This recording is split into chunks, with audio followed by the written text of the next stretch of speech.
Hello. The first rule of being a punk is, there are no fucking rules.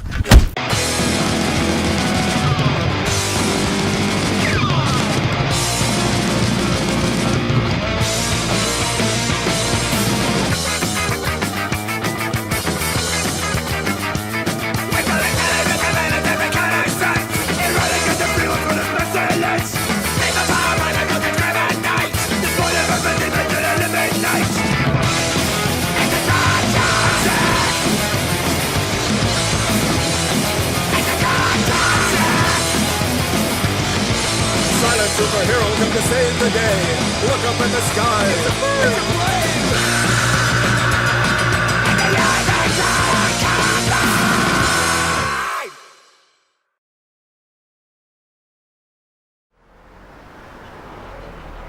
flame. Leicester. This is where the documentary is filmed and set in. But why? Well, because I am the director and I live here, yes. But is there a punk scene here? Of course there is. Let's have a look at the people who are a part of it. My name's Fran.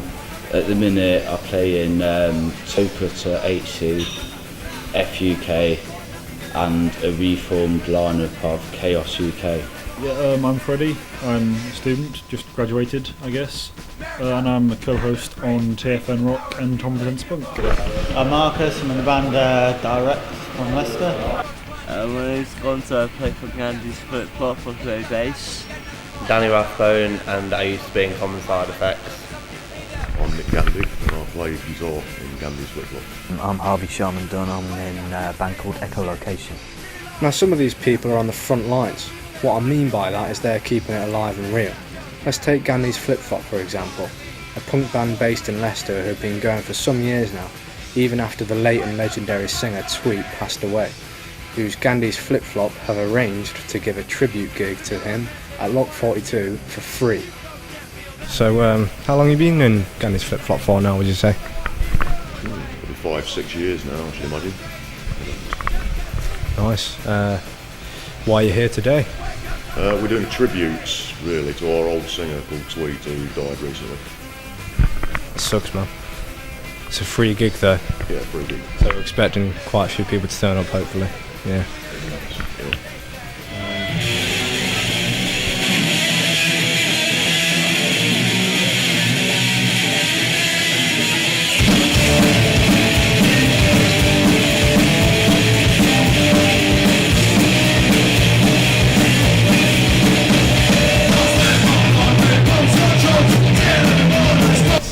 If it wasn't for the local bands, there would be no punk scene at all, you know what I mean?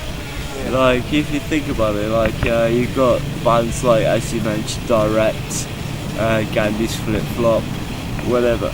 But like, if it wasn't for those bands, like, no one listened to the music, you know, because the music's not being played.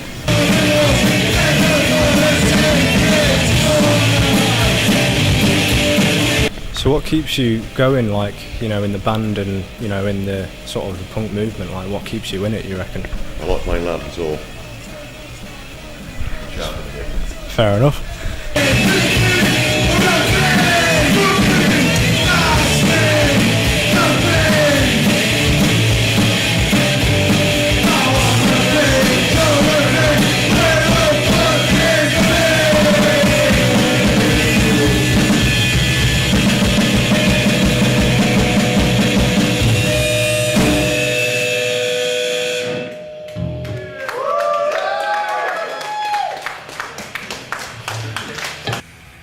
There are plenty of punk bands and punks around Leicester who support and contribute to the movement today.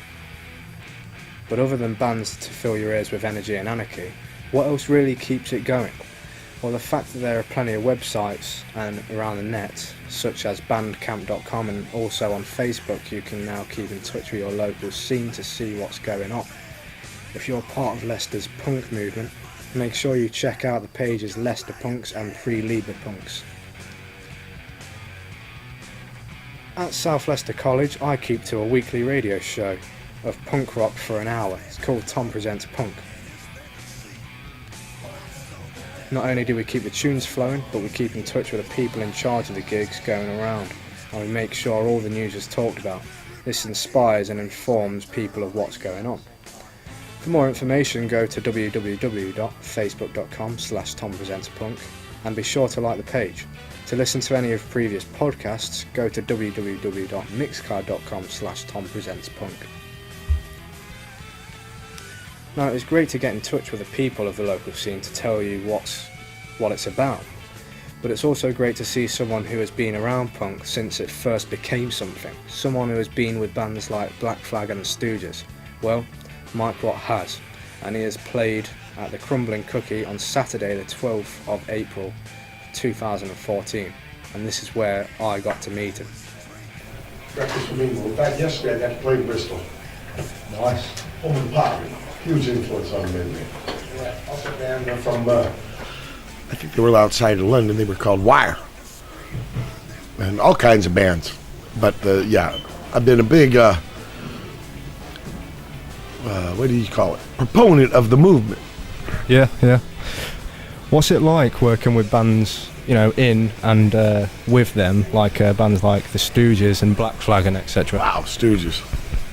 Never thought that would happen. I mean, without Stooges, we probably wouldn't have punk scene, that band. Yeah. So 125 months, I thought I owed them my best notes.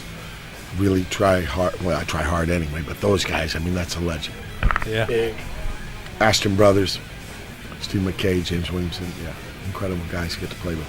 Black Flag, more my kind of thing. Not thing, I meant generation. Yeah, definitely. Stooges a little before us, right? Ig's 11 years older than me, but I'm more their age, the Black Flag, and we came out of the same scene, the Southern California thing, and so I would consider them a little more like peers. And yeah, Nervous Breakdown, SST 001, Paranoid Time, SST 002. Greg Ginn believed in us. He liked, yeah. I mean, I think some of us from the 70s punk were like, punk wasn't really a style of music, it was more of a state of the mind. That's right, yeah. So bands could have any style they wanted to.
I believe, I'm 56 now, and I believe, probably about getting older, you think you know it all.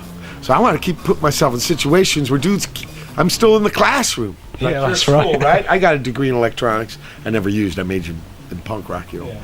But the classroom never ends. It's different. It can be dudes you're playing with. They're showing you new ways. That's right. Yeah. That's where I want to be.